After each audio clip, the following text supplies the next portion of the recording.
Welcome back नाज़रीन। पंजाब हुकूमत ने अपना दूसरा बजट पेश कर दिया है। बजट का हुजम 5300 अरब रुपए रखा गया है। बजट में तनख्वाहों में 10%, पेंशन में 5% इजाफा हुआ है, जबकि कम से कम उजरत 37,000 से बढ़ाकर 40,000 कर दी गई है।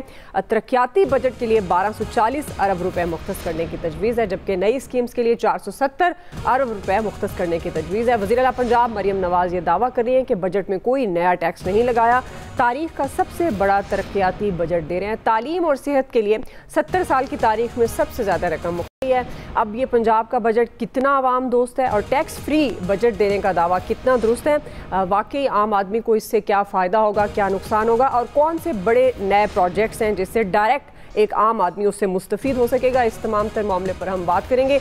जिस तरह से ब्रेक से पहले मैंने अनाउंस किया था, हमारे साथ मोहम्मद इलियास साहब भी मौजूद हैं और कॉमर्स रिपोर्टर आमिर नवीद चौधरी भी मौजूद हैं। आमिर, आपसे आगाज़ करियो, क्या कह सकते हैं पंजाब के बजट को, कितना अवाम दोस्त है? और जो वज़ीर आला पंजाब कह रही हैं टैक्स फ्री बजट उन्होंने दिया है, तो इस दावे में कितनी सदाकत है? क्या बड़े बड़े प्रोजेक्ट्स हैं? क्योंकि आपने इसको कवर भी किया है, तो डिटेल से बताइएगा। देखें जी, जो पंजाब का बजट है उसका हुजम है 5335 अरब रुपए और इसमें तरक्याती बजट है वो 1240 अरब रुपए का है और जहाँ तक इसे हम कह सकते हैं टैक्स फ्री बजट है।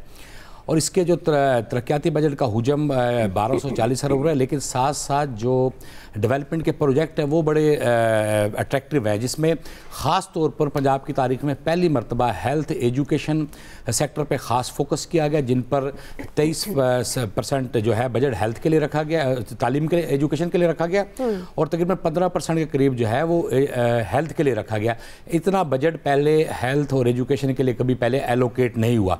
इसी तरह जो ख़ास तौर पर पंजाब एक ज़ाहिर है पाकिस्तान ज़री मुल्क है और पंजाब में एग्रो बेस इकानमी हमारी, एग्रीकल्चर के लिए भी जो है तकरीबन 20 अरब रुपए सब्सिडी के रखे गए हैं, ट्रांसपोर्ट के लिए रखे 176 अरब रुपए टोटल टारगेटेड सब्सिडी पहली दफ़ा मुतारिफ इस तरह करवाई जा रही है कि ओवरऑल जनरल सब्सिडी नहीं होगी, टारगेटेड होगी, उसकी मद में रखे गए। इसी तरह एग्रीकल्चर के अंदर मुफ्त ट्रैक्टर स्कीम जो है वो भी मुतारिफ करवाए। एनर्जी सेक्टर की हम बात करें तो वज़ीर आला पंजाब के जो मुफ्त सोलर पैनल की स्कीम है उसके लिए भी 4 अरब रुपये रखे गए हैं। साथ साथ इसके साथ जो है मुख्तलिफ इदारों की सोलराइजेशन के लिए भी बड़े फंड्स रखे गए हैं। लॉ एंड आर्डर के लिए एक खतीर रकम मुख्तस की गई है। और जहाँ तक हम इसकी बात करें कि इसमें टैक्स के हवाले से बात करें तो ये एक टैक्स फ्री बजट है। इसमें किस तरह से समझाने के लिए हमारे देखने वालों को टैक्स फ्री का मतलब है कि अब टैक्स नहीं होगा? नहीं, इससे मुराद हरगिज़ यानी इसमें यह है कि इस बजट में कोई नया टैक्स नहीं लगाया गया, बल्कि पंजाब सेल्स टैक्स एक्ट है जो हमारी PRA पंजाब रेवेन्यू अथॉरिटी जिसे डील करती है, जो सर्विसेज पे टैक्स वसूल करती है, अब उसमें अमेंडमेंट करके नेगेटिव लिस्ट उसमें एक इंट्रोड्यूस करवाई गया है जो 26 सर्विसेज पर मुश्तमिल है, जिसमें health, education, skin care, cosmetics, इसी तरह IT वगैरह जो हैं, ये 26 सर्विसेज जो कारोबार पंजाब में हो रहे हैं उस नेगेटिव लिस्ट में डाले गए हैं कि इनके ऊपर कोई टैक्स नहीं लगाया जाएगा।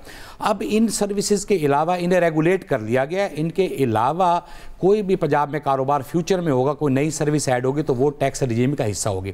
इसी तरह जो सर्विसेज के हवाले से इस एक्ट में तरमीम हुई, बड़ी अहम तरमीम ये हुई है कि पंजाब रेवेन्यू अथॉरिटी ने इलेक्ट्रॉनिक जो इनवाइस मॉनिटरिंग सिस्टम जो मुख्तलिफ इदारों में लगाए हैं, जिसमें रेस्टोरेंट्स और दीगर डिपार्टमेंट स्टोर वगैरह शामिल है, लेकिन लोग वहाँ पे खुद भी पेमेंट करने से इज्तनाब करते थे। बाज़ दफ़ा दुकानदार भी उनकी हौसला अफजाई करते थे कि आप कैश में लेन देन करें।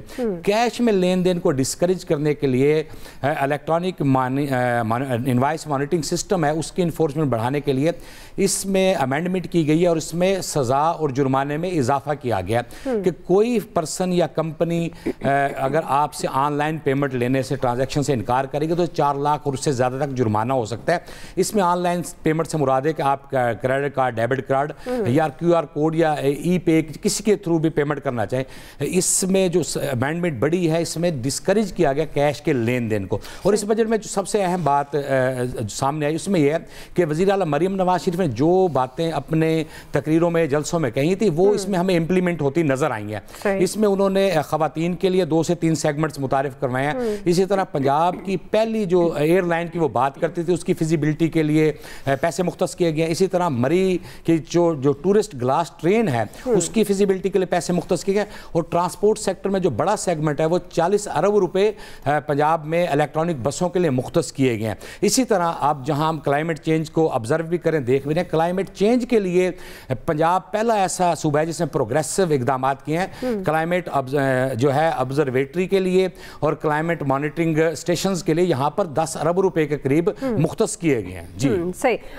जी इलियास साहब, आप इसको किस तरह से देख रहे हैं? कितना रिलीफ मिलेगा सूबे की आवाम को, और खासतौर पर जो विफाक की निस्बत पंजाब में पेंशन कम की गई है, तो उसकी क्या वजह आप देखते हैं? देखिए, सरकारी मुलाजमीन के लिए पंजाब में भी वही अडॉप्ट किया गया पॉलिसी, जिस तरह फेडरल ने की है 7% और 10%। तो इससे उन बेचारों को तो कुछ नहीं मिलने के लिए। पंजाब के जो मुलाजमीन है वो भी बिल्कुल पहले भी एहतजाज करते थे, अब फिर वो कहते हैं कि जी हम सड़कों पर निकल आएंगे। जाहिर है जिनको पूरा नहीं मिलेगा। और वो जो 37,000 की थी कि कम से कम उजरत, और उसको 40,000 कर दिए।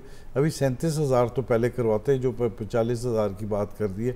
अब गवर्नमेंट का यही है, देख लें इसी पॉलिसी के मुताबिक गवर्नमेंट ने बजट तो रख दिया एजुकेशन हेल्थ सेक्टर के लिए, और तो इस सेक्टर के लिए जो भी लोगों को रिलीफ देने के लिए काम किया गया, तो उसके लिए टैक्स की बेस बढ़ाने के लिए, डॉक्यूमेंटेशन के लिए, तो उसके लिए ये सबसे ज़रूरी है कि इम्प्लीमेंटेशन बड़ी ज़रूरी है कि जो बजट रखा गया उसको किस तरह यूटिलाइज़ करते हैं। जैसे हेल्थ के लिए जो बजट रखा गया है उसको लोगों तक रिलीफ मिलता है कि नहीं मिलता। लोगों तक ये नहीं है कि हॉस्पिटल ऑन व्हील, जो मरियम हॉस्पिटल बन गए, ये सारे बन गए, इस हॉस्पिटल में डॉक्टर्स हॉस्पिटल पहले से मौजूद है, उनकी किस तरह से हालत है? उनकी हालत बेहतर करने के लिए उनके जो हालात है कि उनके, आप देख लें कि रेडियोलॉजी डिपार्टमेंट में, एक्सरे के लिए डिपार्टमेंट में आप देख लें, इमरजेंसी में कोई चले जाए तो उसको मेडिसिन मिलना मुश्किल हुई होती है, क्योंकि एक तो रश बहुत ज़्यादा है।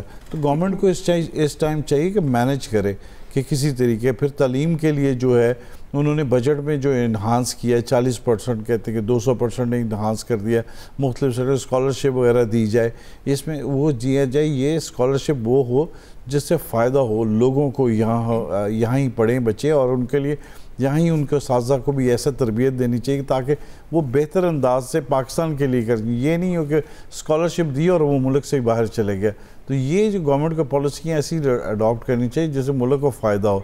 पैसा तो है पंजाब के पास, लेकिन अब पंजाब को उस पैसे को यूटिलाइज़ इस तरह करना चाहिए कि एग्रीकल्चर सेक्टर में उसको देख किसानों को मिले, ऐसे दें कि जैसे ट्रैक्टर दे दिया इन्होंने, खाद दे दी, कार्ड दे दिए, लेकिन ये है कि उनको ऐसी चीज़ देनी चाहिए कि उनको बेनिफिट हो, कि वो गंदम उगाते हैं तो गंदम को उनको हो, जो भी वो चीज़ उगाते हैं, कपास उगाते हैं, ये नहीं है जैसे कपास की और गंदम की जो सूरत हाल हुई है, काश्तकार इस टाइम परेशान दिखाई देते हैं।